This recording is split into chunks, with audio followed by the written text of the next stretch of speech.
Essa é uma aula sobre tabela periódica. Então, a tabela periódica, na busca por um critério de organizar os elementos químicos, a partir do momento que fez-se testes como solubilidade, dissolver em água, agrupá-los de acordo com as suas características. Começou-se a busca por um critério para organizar. E em 1869, Dmitri Ivanovich Mendeleev, ele criou-se esse dispositivo que perdura até hoje, que é a tabela periódica. Ele começou a organizar os elementos de acordo com suas características pelos pesos atômicos. Depois corrigiu pelo número atômico. Então, a tabela periódica é a ordem crescente do número atômico. A periodicidade, a periodicidade, a periodicidade é feita em ordem crescente de número atômico. A tabela periódica ela é organizada em linhas horizontais e linhas verticais. As linhas horizontais são os chamados períodos e as linhas verticais, as famílias. Então, passaremos a estudar um pouco mais sobre períodos e famílias. Períodos são as linhas horizontais, sendo 7 períodos na tabela periódica, correspondentes às 7 camadas do modelo atômico de Bohr. Então, como se conta os períodos? Qualquer tabela periódica tem o mesmo formato. Coloquei uma figura para elucidar como se observa os períodos. Então, o primeiro período, a primeira linha horizontal da tabela periódica. Na esquerda aparece o hidrogênio e lá no finalzinho o hélio. O segundo período, terceiro, quarto, quinto, sexto e sétimo. No sexto e sétimo, tem desloca-se alguns elementos e coloca-se abaixo da tabela periódica. Não vá confundir e contar a tabela com 9 períodos. A tabela possui somente 7 períodos. O que está deslocado é porque estes elementos do sexto e sétimo períodos, eles apresentam características diferentes dos outros. Então, nós temos os lantanídeos no sexto período e os actinídeos no sétimo.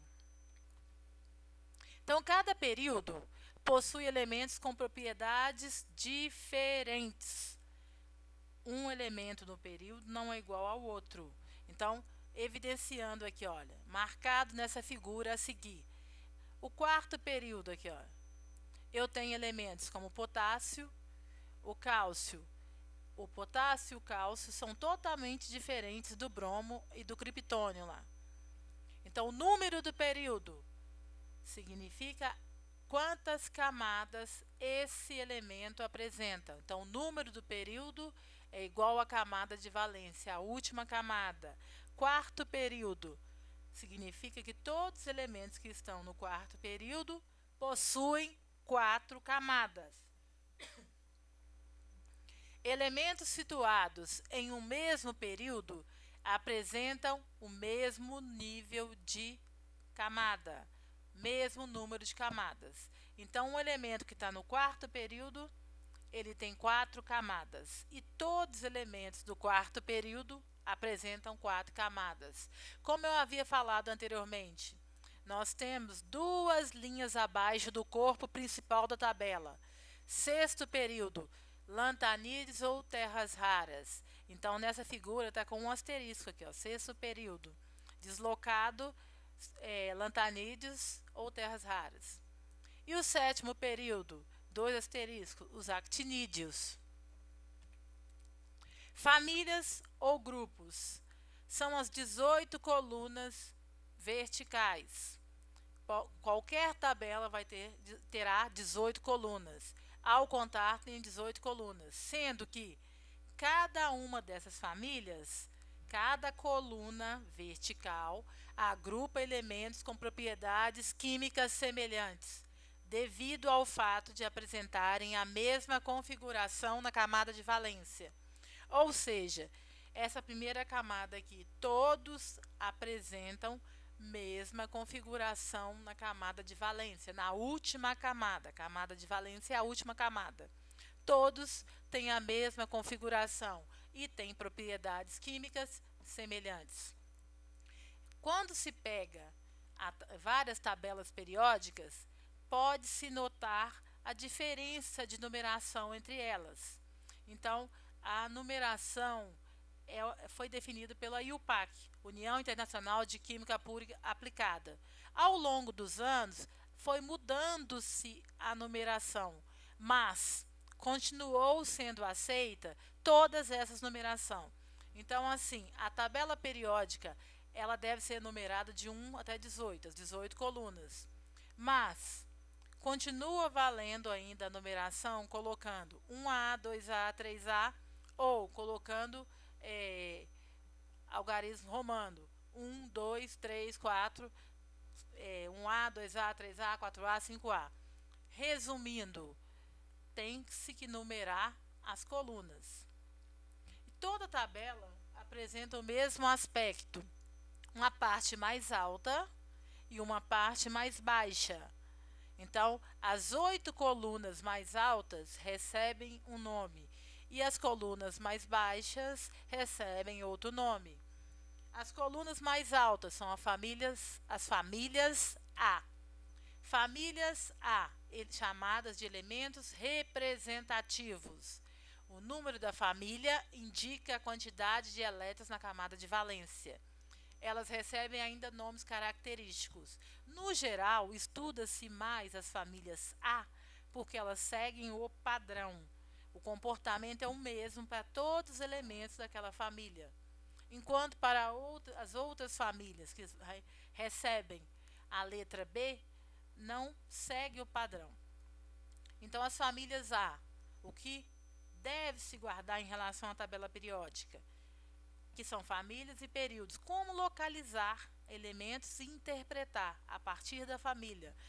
O que importa na família é a configuração eletrônica, o elétron da última camada. É isso que vai ditar o comportamento de um elemento químico.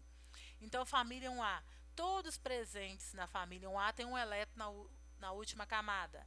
Independentes, tem uma camada, se tem duas, tem três, tem um na última. Metais alcalinos terrosos, alcali, base. Então, esses metais em presença de água formam base. Metais alcalinos terrosos, família 2A, encontrados na Terra. Tem 2 elétrons na última camada. Família 3A. O primeiro elemento da família 3A é o boro, família do boro. Mesma coisa para a família 4A. O primeiro elemento da família 4A é o C, o carbono. Apresenta 4 elétrons na última camada. Família 5A, família do nitrogênio. Apresenta 5 elétrons na última camada. Família 6A, família dos calcogênios. E família 7A, família dos halogênios. E a família mais importante, que é a família 8A, apresenta 8 elétrons na última camada. Essa tabela aqui ficou sem os gases nobres. Mas a última família são os gases nobres.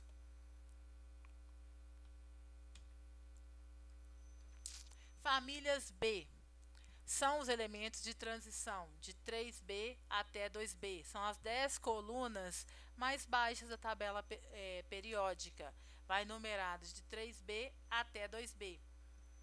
Então, essa tabela é a mesma tabela que encontra-se no nosso material.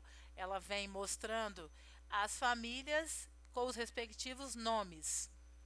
Os elementos de transição são divididos em transição interna e externa. Transição externa apresentam 2 elétrons na última camada, mas o elétron mais energético ou diferencial está na penúltima.